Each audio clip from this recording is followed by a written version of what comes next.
നമസ്കാരം. സമയത്തിലേക്ക് സ്വാഗതം. ലോകമെമ്പാടുമുള്ള ദശലക്ഷക്കണക്കിന് മുസ്ലിം വിശ്വാസികൾ കാത്തിരിക്കുന്ന പുണ്യകർമ്മമായ ഹജ്ജ് സീസൺ അരികിലെത്തിയിരിക്കുകയാണ്.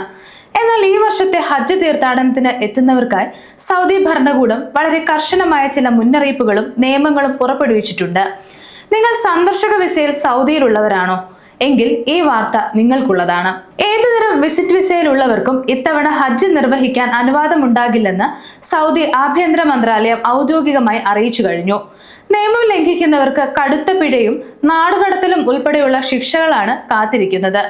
എന്താണ് ഈ നിയമം? വിസിറ്റ് വിസയിലുള്ളവർ എന്തൊക്കെ ശ്രദ്ധിക്കണമെന്ന് നോക്കാം.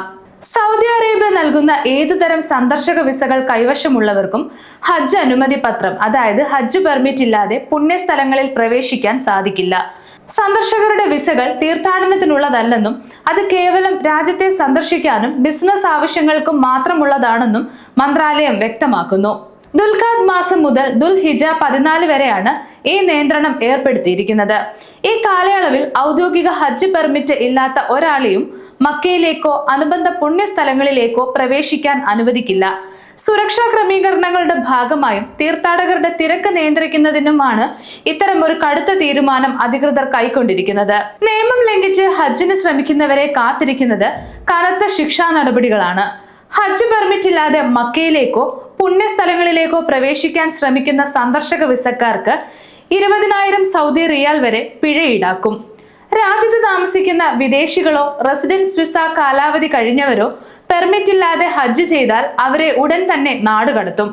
കൂടാതെ അടുത്ത 10 വർഷത്തേക്ക് സൗദി അറേബ്യയിലേക്ക് പ്രവേശിക്കുന്നതിന് ഇവർക്ക് നിരോധനം ഏർപ്പെടുത്തുകയും ചെയ്യും. കാലാവധി കഴിഞ്ഞ തീർത്ഥാടകരെ താമസിപ്പിക്കുകയോ അവരുടെ വിവരങ്ങൾ റിപ്പോർട്ട് ചെയ്യാതിരിക്കുകയോ ചെയ്യുന്ന കമ്പനികൾക്കും ഏജൻസികൾക്കും 1 ലക്ഷം റിയാൽ വരെ പിഴ ലഭിക്കാം. കൂടാതെ അവർ നിയമ നടപടികൾ നേരിടേണ്ടി വരും. ഹജ്ജ് ക്രമീകരണങ്ങൾ സുഗമമാക്കുന്നതിനായി ഉംറ തീർത്ഥാടനത്തിനും താൽക്കാലിക നിയന്ത്രണങ്ങൾ ഏർപ്പെടുത്തിയിട്ടുണ്ട്. ന്യൂസോക്ക് പ്ലാറ്റ്ഫോം വഴി ഉംറ പെർമിറ്റുകൾ നൽകുന്നത് നിർത്തിവച്ചിരിക്കുകയാണ്. സ്വദേശികൾക്കും വിദേശികൾക്കും GCC രാജ്യങ്ങളിൽ നിന്നുള്ളവർക്കും ഈ നിയന്ത്രണം ബാധകമാണ്. ദുൽഖാദ് മുതൽ ദുൽഹിജ 14 വരെ ആർക്കും പുതിയ ഉംറ പെർമിറ്റുകൾ ലഭിക്കില്ല. ഏപ്രിൽ 18-നകം എല്ലാ ഉംറ തീർത്ഥാടകരും രാജ്യം വിടണമെന്നായിരുന്നു നിർദ്ദേശം നൽകിയിരുന്നത്. എന്നാൽ ഇത് ലംഘിച്ച് ഇപ്പോഴും രാജ്യത്ത് തുടരുന്നത് നിയമലംഘനമായി കണക്കാക്കും. മറ്റൊരു സുപ്രധാന കാര്യം വ്യാജ ഹർജ് പെർമിറ്റുകളെ കുറിച്ചാണ്. സോഷ്യൽ മീഡിയ വഴി വ്യാജ ഹർജ് പെർമിറ്റുകൾ വാഗ്ദാനം ചെയ്ത് തട്ടിപ്പ് നടത്തുന്ന ഒരാളെ മക്ക പോലീസ് അടുത്തിടെ അറസ്റ്റ് ചെയ്തിരുന്നു. ഇത്തരം തട്ടിപ്പുകളിൽ വീഴാതിരിക്കാൻ വിശ്വാസികൾ പ്രത്യേകം ശ്രദ്ധിക്കണം. ഔദ്യോഗിക ചാനലുകൾ വഴി മാത്രമേ ഹജ്ജ് സേവനങ്ങൾക്ക് ശ്രമിക്കാവൂ എന്ന് മന്ത്രാലയം ആവർത്തിച്ച് വ്യക്തമാക്കുന്നു.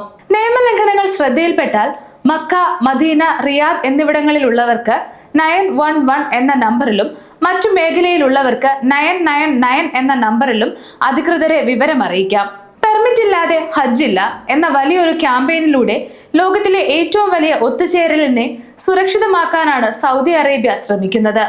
തീർത്ഥാടകരുടെ സുരക്ഷ, മികച്ച യാത്രാ സൗകര്യം, തിരക്ക് നിയന്ത്രണം എന്നിവ ഉറപ്പാക്കാൻ നിയമങ്ങൾ കർശനമായി പാലിക്കേണ്ടത് ഓരോരുത്തരുടെയും ഉത്തരവാദിത്തമാണ്. അതുകൊണ്ട് സന്ദർശക വിസയിലുള്ള പ്രവാസികളും മറ്റു സന്ദർശകരും ഈ നിയമങ്ങൾ കൃത്യമായി മനസ്സിലാക്കുക. നിയമവിരുദ്ധമായി ഹജ്ജിന് ശ്രമിക്കുന്നത് നിങ്ങളുടെ പണവും പ്രവാസ ജീവിതവും അപകടത്തിലാക്കും. ഇന്നത്തെ വീഡിയോ ഉപകാരപ്രദമായി എന്ന് വിശ്വസിക്കുന്നു. മറ്റൊരു വീഡിയോയുമായി വീണ്ടും കാണാം.